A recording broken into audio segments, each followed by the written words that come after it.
Imagine standing outside in the middle of winter. There's no heated house to go back to, no insulated jacket, no gloves, no sleeping bag, just freezing wind, snow, and darkness. For most of us, surviving even a single night under those conditions would be nearly impossible. Yet for hundreds of thousands of years, ancient humans managed to live through ice ages, brutal winters, and freezing nights with nothing close to the technology we have today. So how did they do it? The answer isn't just, they built fires. In fact, staying warm required a combination of intelligence, cooperation, and countless small innovations that slowly transformed humans into one of the most adaptable species on Earth. One of the most important discoveries was, of course, fire. Scientists believe our ancestors began controlling fire at least 400,000 years ago, although some evidence suggests it may have happened much earlier. That doesn't mean they knew how to create fire whenever they wanted. For a long time, early humans likely collected fire from natural sources, such as lightning strikes or wildfires, and kept it alive for as long as possible. Think about how you might keep a candle burning during a power outage. You wouldn't want it to go out because relighting it would be difficult. Ancient humans faced a similar problem, except losing their fire could mean losing their source of warmth, cooked food, protection from predators, and light. Keeping a fire alive became just as important as starting one. Fire did much more than simply raise the temperature. It created a warm space where groups could gather after sunset. It allowed people to dry wet clothing and animal hides. It scared away predators that preferred the darkness. Most importantly, it expanded the areas where humans could survive. Regions that would have been deadly during the winter suddenly became habitable. But even a fire has limits. If you've ever stood next to a campfire on a cold night, you've probably noticed that only the side facing the flames feels warm. Turn around, and your back immediately feels the cold again. Ancient humans had exactly the same problem. To solve it, they began thinking not just about making heat, but about keeping heat from escaping. That idea eventually led to one of humanity's greatest survival tools, clothing. The earliest clothing was nothing like the coats and jackets we wear today. It was made from animal hides. At first glance, an animal hide might just look like a piece of skin. But if you've ever worn a wool sweater or wrapped yourself in a thick blanket, you've already experienced the same basic principle. The real insulator isn't the material itself. It's the tiny pockets of air trapped inside it. Air is actually a poor conductor of heat, which means it slows down the transfer of warmth from your body into the cold environment. That's why fluffy jackets keep you warmer than thin ones, even if both weigh about the same.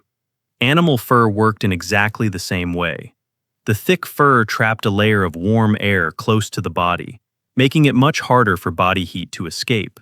Different animals provided different levels of protection. Reindeer, bison, wolves, bears, and mammoths all had dense winter coats because they evolved to survive freezing climates.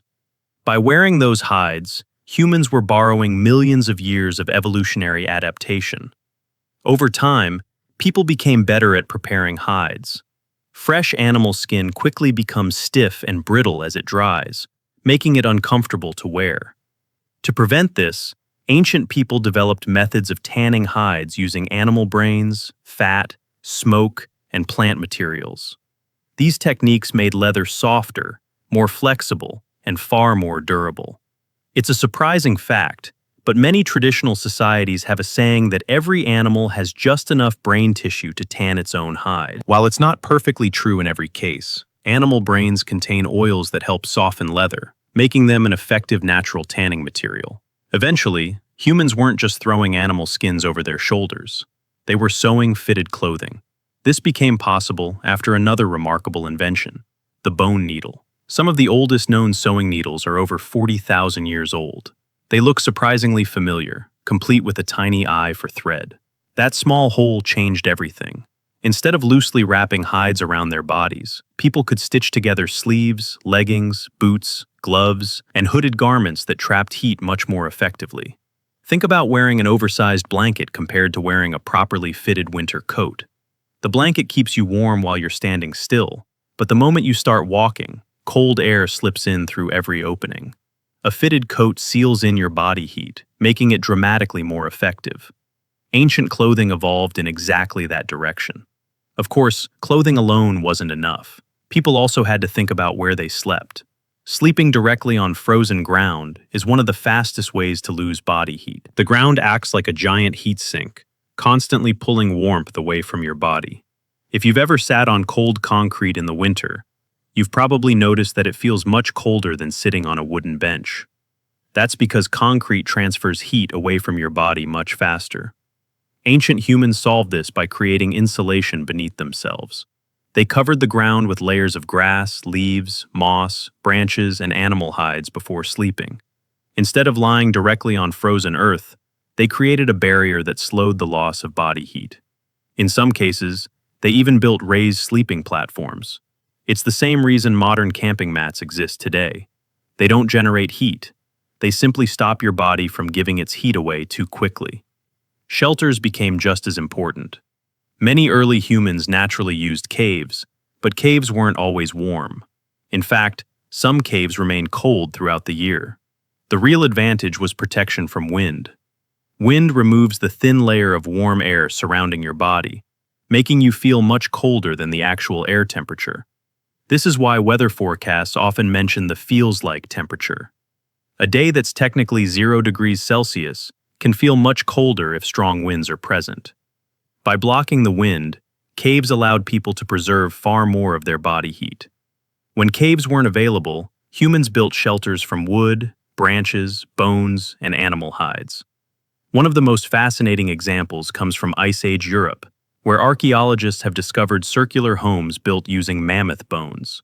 The massive bones formed sturdy frames that were then covered with hides, creating insulated shelters capable of surviving harsh winters. Inside these homes, fires provided warmth while the thick walls reduced heat loss. Another important strategy had nothing to do with technology at all. It was simply staying close together. Humans are warm-blooded animals. Every person constantly produces heat. When people sleep close together, that heat is shared instead of being lost to the environment. You've probably experienced something similar if you've ever sat close to someone under the same blanket on a cold evening. The shared warmth makes both people feel warmer than if they were alone. Ancient families likely slept together for exactly this reason. Body heat became another survival resource. Food also played a surprisingly important role. Your body is constantly burning energy to maintain a temperature of around 37 degrees Celsius. The colder the environment becomes, the harder your body has to work. That means it needs more fuel.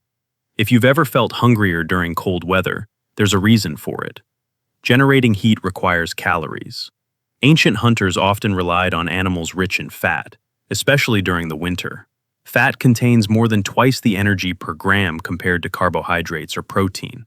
You can think of it as using hardwood instead of paper to keep a fire burning. Both will burn, but one provides much more lasting energy. This extra energy helped people maintain their body temperature even during freezing conditions. Over thousands of years, humans also adapted biologically. While we don't have thick fur like many mammals, our bodies became remarkably good at regulating temperature. When you're cold, tiny blood vessels near your skin narrow to reduce heat loss. Your muscles begin to shiver, creating rapid contractions that generate heat without requiring movement. You don't consciously decide to shiver. Your brain detects the drop in temperature and activates the response automatically. It's like your body's built-in emergency heating system. Perhaps the most remarkable part of this story is that no single invention allowed humans to survive the cold. It was the combination of fire, clothing, shelters, cooperation, food, and knowledge passed from one generation to the next. Each improvement might seem small on its own. A better needle, a thicker hide, a warmer shelter, a more efficient fire. But together, those small improvements allowed humans to spread across nearly every environment on Earth, from frozen tundras to high mountain ranges. Today, surviving winter often means turning up the thermostat or putting on a jacket without giving it much thought. But every zipper, insulated boot, blanket, fireplace, and winter coat traces its origins back to solutions first developed by people who faced the cold with little more than their ingenuity. The next time you step inside a warm house after being out in the cold, it's worth remembering that for most of human history, warmth wasn't something you could switch on with the press of a button. It was something you had to earn through knowledge, preparation, and the ability to adapt. If you enjoyed learning how ancient humans survived some of the harshest climates on Earth, consider subscribing for more videos exploring history, science, and the remarkable innovations that shaped our world. Thanks for watching, and I'll see you in the next one.